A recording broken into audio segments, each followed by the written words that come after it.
Hello, and welcome to episode 5 of The Gamer's Advocate. My name is Adam Bankhurst, and just like every week, I like to bring you 3 topics. 2 that are more current events, and the last one is a topic that may be inspired by a current event, but is more something a little different. So we have 3 topics this week. The first one is focusing on Far Cry 5. And the long-running franchise by Ubisoft is coming back to America, and more specifically, Montana. In topic 2, we're going to jump into Sonic Mania. The release date was announced, and it got me thinking of my history with Sonic, how I feel about the character and where I could see the franchise going, and just kind of wanted to talk about that because I know he's a very divisive character. And topic number 3 is a thing that has been bothering me for a very long time, and it's about release dates and how people announce games way too early. And it kind of ruins excitement for games and makes me frankly not care for certain things. So those are the 3 main topics that we're going to be talking about today. As always, if you want to have your voice heard, or you want to contribute to a topic, feel free to send me an email at adam@thegamersadvocate.com. Without further ado, I kind of want to jump in to topic 1. Far Cry 5. If you're familiar with this Far Cry franchise that's been around since 2004, it's this open world where it usually has been taking you to these tropical settings where you can ride a multitude of vehicles, get all these different weapons, and fight with these very intriguing and deep characters, and kind of see a world that's being torn apart by either militia or corrupt government officials or a variety of other terrible things happening in the world. What I think the Far Cry series has really excelled at is giving you villains that you care about, especially in the promotion, because some of them, once you actually play the game, don't really get enough screen time. I'm thinking of Pagan Min, who, when it was first launched and voiced by Troy Baker, thought he would be this really deep, incredible character. He was barely the focus of the game, which was sad, but we all think of Voss in Far Cry 3, and he was just this crazy character that you never knew what was going to happen, and it made for a very exciting moment that gave you some weight and some things to do while you're out just kind of messing around and exploring this crazy world. But Far Cry 5 brings it to America for the first time, and more specifically, Hope County, Montana. You take the role of a junior deputy, and there's this doomsday cult called Project at Eden's Gate that's taking over this county, and it's led by this man named Joseph. His whole mission is to take this county under his control because he believes that the government is facing an imminent collapse. I know there's a lot of people in our current society may be feeling the same way, and it's an interesting parallel to real world. And speaking with the developers, they've said that they're not trying to really do a commentary on it, but the parallels are pretty unmistakable, and I'm sure this will spark a lot of debates between gamers and non-gamers alike. Whenever these crazy, divisive storylines appear in gaming, usually the non-gaming media picks up on them because they like these taglines and they like hearing about the scandals and what can make people tune in and start screaming on Facebook about. So it'll be interesting to see the fallout of this game, because I think it's an interesting concept to see this idyllic or peaceful town being taken over by this group and being corrupted, and seeing how you are able to solve it. Now, as this junior deputy, it's up to you to kind of form a resistance and take back Hope County. And along the way, you're going to be meeting some very interesting allies, like Pastor Jerome, whose church was taken over basically by this Project at Eden's Gate. He led the followers of the church to his cult, and now Jerome is trying to keep this church sacred and hopefully win back the hearts of the people and stop them from being disillusioned by this crazy cult. And there are 3 ally trailers, which the other 2 I'll get to in a second. But Pastor Jerome's was interesting because he was reading what you think is a Bible, but the pages are cut out and there is a pistol in there. So he's not afraid to go to extreme measures to make sure that his land is not corrupted. Now, one of the other characters that we're introduced to is Mary May. And in the video, we join her at a bar that was once her father's, and her father was killed by this cult. And we hear that her mother and her brother go missing, so maybe they were taken or they have joined the cult. We're still not really sure. During this introduction to her character, she's talking and there's nice music going on, but she is making Molotov cocktails and preparing her bar and preparing to take her town back. And lastly, we're introduced to Nick Rye, who is a pilot and a soon-to-be father, whose father and grandfather fought for the United States in the World Wars, and he's afraid that this world, and more specifically this county, won't be here when his new unborn son or daughter arrives. So you'll be working with these three characters and most likely a lot more to take back Hope County. And doing so is, well, where the Far Cry fun comes in. Not only will you be able to get in big rigs and cars and boats, but you're actually going to be able to use planes this time. You'll be able to take advantage of these guns and fans for hire, as they're called, where you're going to be able to recruit people and animal groups to do your bidding, as it were. And what's maybe most exciting is the game can be played in single player or full two-player co-op. So you'll be able to bring a player along and I'm sure jump in, jump out, join at different parts of the story and experience this tale of redemption with a friend. So the game isn't being released until February 27th, 2018, which is actually my birthday, which gives me a pretty good excuse to pick this up on launch day. And while we've only gotten our first look at it, I bet you at E3, hopefully there'll be some hands-on or really get to see what makes this game tick. Because my history with the Far Cry franchise is one of great interest at the beginning, and I jump into the games and I love them, but I tend to kind of fade off as it goes on because it feels a little bit of the same. I don't know. I like the stories and the world, but something just doesn't pull me in completely. I love the hype train going up to it and the build up and hearing about the characters and the world, and it all sounds very interesting. But once I get into the game, while it's fun for a while, these games are so big and massive that it doesn't hold my interest for whatever reason. The most recent one I played, obviously, was Far Cry Primal, and that actually had a different issue. Because what I loved about Far Cry Primal is you had to use bow and arrows and sneak around, and you were really at a disadvantage.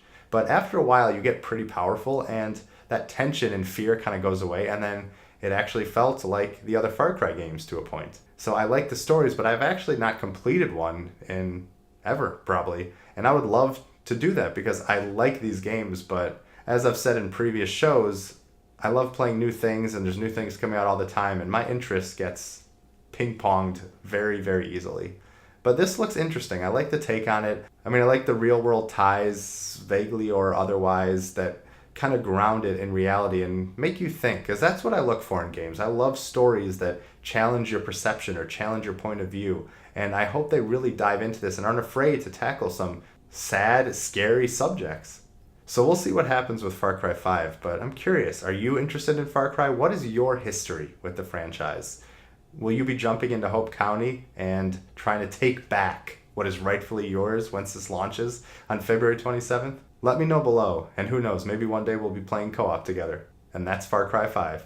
Now on to topic 2, Sonic Mania. This is basically the Blue Bomber, Sonic the Hedgehog's return to his roots. I mean, we had Sonic Episode 4 that came to a bunch of platforms and was supposed to get multiple episodes, but kind of stopped after a while, and it was a good return to the series roots. But this looks to really take what fans loved about Sonic and really give them everything that they've loved in a new and remixed way. They said that there's going to be new stages and there's going to be remix stages, and I'm sure we'll get Green Hill Zone again, because what's a Sonic game without Green Hill Zone? And you'll be able to play as fan favorites Sonic and Tails and Knuckles and use their abilities, like Tails' ability to fly a little higher, Knuckles' abilities to punch like crazy, and really kind of get back to what made Sonic great. And that's kind of what I wanted to discuss more so than the news, which is that the game is releasing on August 15th on Steam and Xbox One and PlayStation 4 and Nintendo Switch. And it's going to be, well, it'll be exciting to do that. I wanted to kind of talk about my history with the Sonic franchise and what people's perception of it is. Because what I hear from a lot of people is that the memory of Sonic is much better than the actual game. And I fondly remember playing Sonic the Hedgehog, the first one, when I got a Sega Genesis, probably a year or so after it came out. And I did enjoy it. I liked the music and the world. I was more of a Nintendo guy, as you could obviously tell, but I really did like their take on this platformer, and it felt very different than Mario. And I think the first time that I really enjoyed Sonic on a deeper level was when I got it on the Game Gear, even though the version may have not been the best, and you had to use maybe 300 batteries to power this behemoth of a system. It was cool to be able to take Sonic on the go with you, which is something that I truly appreciate and love as I'm moving and traveling and doing stuff all the time. Even when I was younger, I was going from house to house and place to place, and being able to take Sonic and my video games with me was something truly special. Now, when the Dreamcast came out, Sonic Adventure was there, and that is when and what I would say is my favorite Sonic game. And I had such a great time with that game, and maybe I'm looking at it with rose-tinted glasses. But I just remember loving the world and just getting this crazy backstory, and I'll never forget the first level with the whale chasing you and the graphics blowing me away during that time. And it was cool to see the story from different perspectives and playing different characters and unlocking secrets, and I just loved that world. And I thought Sonic was really on the right track.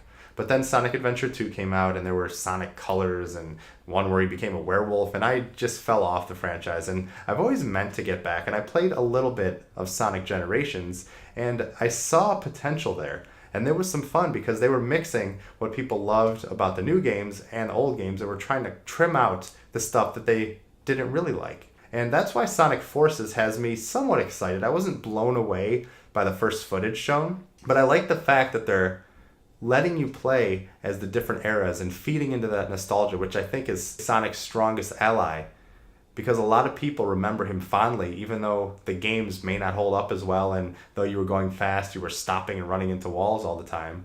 But they're really trying to focus on that nostalgia, especially with their Twitter account, which is great, and you should definitely follow them because they tweet out some pretty hilarious stuff.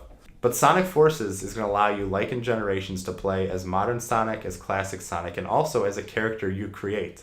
And I know there were a lot of memes and a lot of funny stories coming about how they're going to make some ridiculous characters, but it's going to be nice to be able to make Sonic your own and to give you that touchstone and that relatable piece that you can say you created and put into that world. And I can't wait to see all the characters that are being shared because it's going to be pretty hilarious. But say what you will about the actual games, the character of Sonic and even Tails and Knuckles and the Chaos Emerald, I think are a very, very special place in gaming.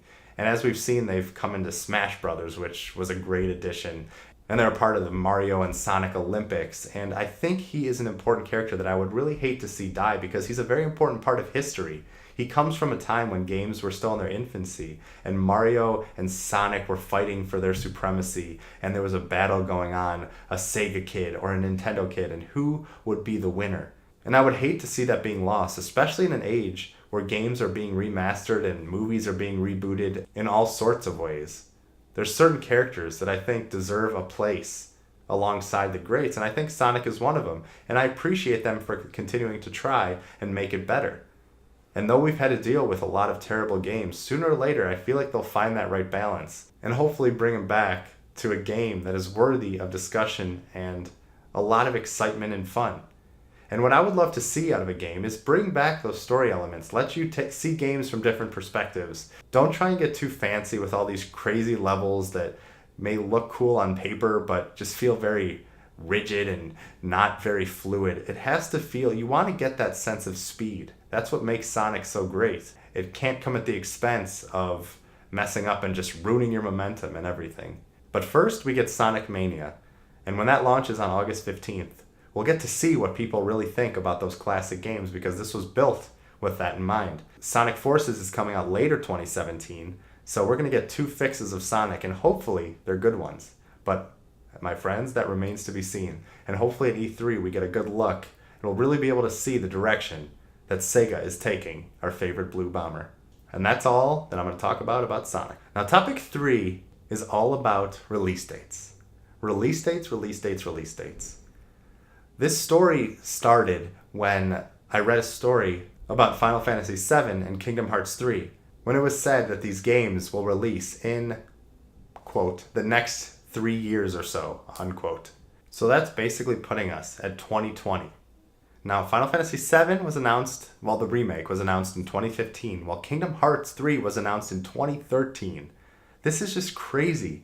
And on top of that, Shenmue 3, which I backed Kickstarter, and during that Final Fantasy VII E3 press conference for PlayStation, they announced that that was coming back, and I was through the roof because I loved Shenmue, and I could not believe that this was actually happening. And a funny story, I actually bought Shenmue3.com and owned that URL and put a site to petition to make that happen, and now it's true. So that was just a little cool story with my history of Shenmue. But that's another game that while that Kickstarter started in 2015 and it had a tentative, I think it still does, has a tentative release date of 2017, the development team recently came out and said they're not going to be at E3, they're going to focus on development. So it looks very likely that they're not going to be hitting that original date. Now, I'm all for delays. I understand that that happens, and it's always for the better, usually, unless it's a complete disaster. But having a game delayed usually makes a game better. And it always makes me think of the Shigeru Miyamoto quote that says, "A delayed game is eventually good, but a bad game is bad forever." And that's very important to consider. But there's a difference between a game being delayed and being announced way, way, way too freaking early. When a game gets announced so early, and I understand from these companies' perspectives, and especially towards investors, they want to get this big news out there to say, hey, we're developing it. This is going to be the great next big thing, and come invest with us or get excited for this game. But the problem is when that happens, and you go years without information or valuable information, and you keep saying, oh, this team changed, or it's in development hell, or this happened, it starts to wear on your excitement. I've had that happen a lot of times with not even just games, but movies. The one that I always think about when this topic comes up is Avatar. Not Avatar The Last Airbender, which is one of the greatest shows of all time, thank you very much, but Avatar, the movie, James Cameron's epic that came out in 2009. And shortly after it made $600 billion, James Cameron announced that there's going to be an Avatar 2, and a 3, and a 4, and a 5, all the way up to 500,000. We are sitting in 2017, and we still don't have Avatar 2. It was recently said that now it's going to be December 18th, 2020. So that's going to be almost 11 years since the first Avatar came out. And recently at Disney World, they launched Pandora, where you can go into this Avatar world. But I start to think, who cares about this franchise? I mean, it was a great movie, and I enjoyed it, and seeing the beauty of this world and James Cameron pushing the technology was fantastic. But it gets to a point where I'm just like, I don't care. Maybe I'll care when the movie comes out, but why get our hopes up and then get people so excited and then have it just blow up in your face? It just makes me so frustrated. And on the opposite spectrum, I think of Fallout 4, where it was announced in June of 2015, and it came out in November of 2015. That's a 5-month lead time. That's enough time to get excited and to be so thrilled about a game. And I get that Fallout has a certain swagger and certain prestige about it, and it will really sell itself without advertising. And I get the lead up, especially to a new title. A year, 2 years, that's really, I think, where it hits the threshold of just really getting annoying and silly. I know as a gamer, you don't have to focus on these things, and you can focus on the games and say when they come, they come. It just gets so frustrating, especially when you're covering news and trying to find out all this information, and people come out saying the game's coming along great, and we're so excited for this game, and then you hear that it's barely even in development. I just get so frustrated with that kind of stuff, especially because, I mean, I get very excited about games. I do understand that. And especially a game like Final Fantasy VII, which happens to be my favorite game of all time. I was very, very excited for that remake, and I knew it would be a little ways away, but having to wait this long is just crazy. And that's really all I wanted to say on this topic, but I just wanted to bring it up just to vent my frustration from time to time. I'm not going to be complaining a lot about some things, but especially with something as near and dear to me as Final Fantasy and Kingdom Hearts and Shenmue, just all hitting on the same day. But as I said, developers, take as much time as you want, 10 years, 20 years, I don't care, whatever it takes to make the game as great as it can, but just be wary of when you're announcing it and what that might do to the image of the game. That's all I have to say. And in the meantime, I'll be hibernating until 2020 so I can just play this Final Fantasy VII Remake and see what this is all about. So wake me up when 2020 comes around, will you? Thank you. And that's topic 3. And that ends episode 5 of The Gamer's Advocate. Now, if you would like to be a part of the Gamer's Advocate family, please like us on Facebook. Please follow us at Twitter at Gamer's Advocate. Please send us an email, adam@thegamersadvocate.com. Subscribe below, review us in iTunes, become a part of the family, like I said. If you want to follow me, I'm at Adam Bankhurst. I'm very excited about next week because not only is it the week before E3, but next show will be all about my E3 predictions. I'm very excited to do that, and I'm very excited to probably be wrong on every single one of them, but it'll be fun to do and look back once E3 is over. And the following week, when E3 happens, I will be in LA on the show floor, bringing you all the coverage and talking about all my feelings of the incredible titles that will undoubtedly be shown at the Video Game Super Bowl, as I like to call it. So once again, I want to thank you for joining us as we explore all the incredible topics in the world of video games, and I hope you have an incredible day and or night. Thank you.